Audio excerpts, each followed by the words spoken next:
আসসালামুআলাইকুম, আশা করি সকলেই ভালো আছেন। ওয়েলকাম করছি চীনের রান্নাবান্নার পক্ষ থেকে। তো আজকে আমি হাজির হলাম আরও একটি নতুন রেসিপি নিয়ে। আজকের রেসিপি বেগুন, আলু, টমেটো দিয়ে রূপচাঁদা মাছের ঝোল রেসিপি। তো এই রূপচাঁদা মাছটা এখানে চায়নাতে সহজে পাওয়া যায় না। তো আমার হাজবেন্ড অন্য একটা সিটি থেকে আসার সময় এই মাছটি নিয়ে এসেছে। তো সেটাই আজকে আমি আপনাদের সাথে শেয়ার করব কিভাবে রান্না করেছি। তো এখানে আমি নিয়েছি রূপচাঁদা মাছ। আর রূপচাঁদা মাছ কেটে কুটে পরিষ্কার করা সহজ যেমন, তেমন রান্না করাও খুবই সহজ। তো আমি এভাবে ভালোভাবে ধুয়ে ক্লিন করে নিয়েছি, দেখতে পাচ্ছেন এভাবে সাইজ করে কেটে নিয়েছি।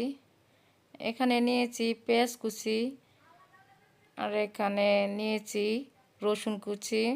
তো আমার কাছে মাছের রান্নায় রসুন কুচি দিতে ভালো লাগে খেতে। এখানে নিয়েছি বেগুন, আর এই বেগুনগুলোকে আমি ভালোভাবে কেটে তারপর ধুয়ে পরিষ্কার করে নিয়েছি। আর নিয়েছি আলুগুলো একটির মতো আলু নিয়েছি, আলুগুলোকে ধুয়ে কেটে পরিষ্কার করে নিয়েছি। এখানে নিয়েছি টমেটো, আর টমেটোগুলোকে আমি ধুয়ে তারপর এভাবে স্লাইস করে কেটে নিয়েছি। আপনারা আপনাদের পছন্দ মতো কেটে নেবেন।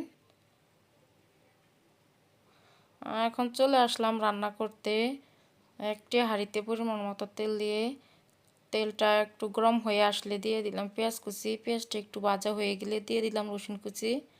এখন আমি দুইটা একসাথে একটু ভেজে নিব কিছুক্ষণ।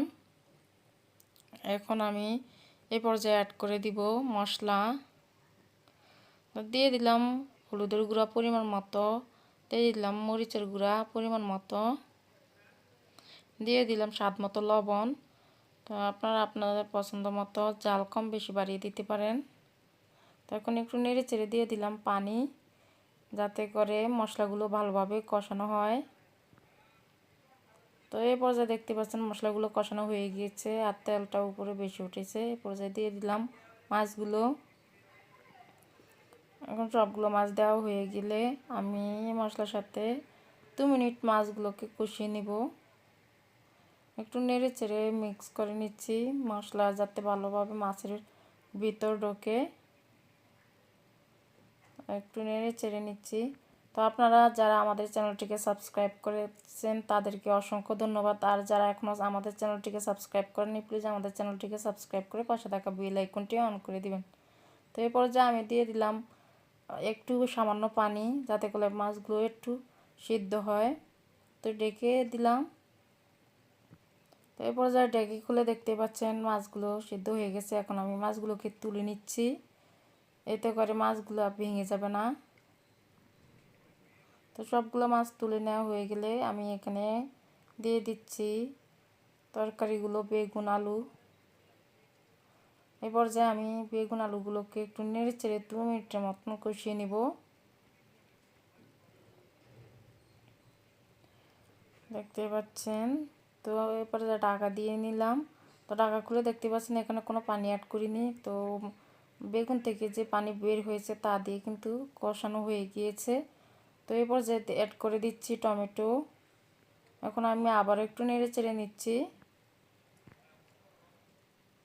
আপনারা যারা ফেসবুক পেজ থেকে দেখছেন তারা আমাদের পেজটিকে ফলো এবং লাইক করে দেওয়ার অনুরোধ রইল, এবং বেশি বেশি শেয়ার করে দিবেন। তো এই পর্যায়ে আমি ঝোলের জন্য পানি অ্যাড করে দিয়েছি, আপনারা আপনাদের পছন্দ মতো পানি অ্যাড করে দিবেন। এ পর্যায়ে আমি ঢাকা খুলে নিয়েছি, আরও কিছুক্ষণ সিদ্ধ হয়ে গিয়েছে তরকারিগুলো। এই পর্যায়ে অ্যাড করে দিচ্ছি মাছ। সবগুলো মাছ দিয়ে দিলাম। তো এই পর্যায়ে আমি আবারও ডেকে রান্না করে নিব, যাতে করে মাছ তরকারি সবগুলো পারফেক্টলি সিদ্ধ হয়। তো এই পর্যায়ে ঢাকা খুলে দেখতে পাচ্ছেন সবগুলো রান্না কমপ্লিট হয়ে গেছে, সব ভালোভাবে সিদ্ধ হয়েছে।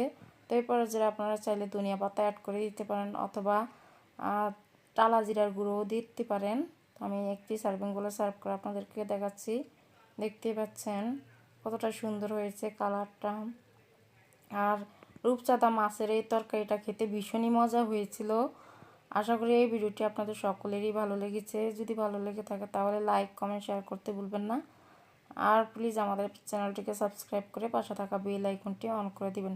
এবং যারা ফেসবুক পেজ থেকে দেখছেন তারা আমাদের পেজটিকে ফলো এবং লাইক করে দেওয়ার অনুরোধ রইল। আর বেশি বেশি শেয়ার করে দেওয়ার অনুরোধ রইল।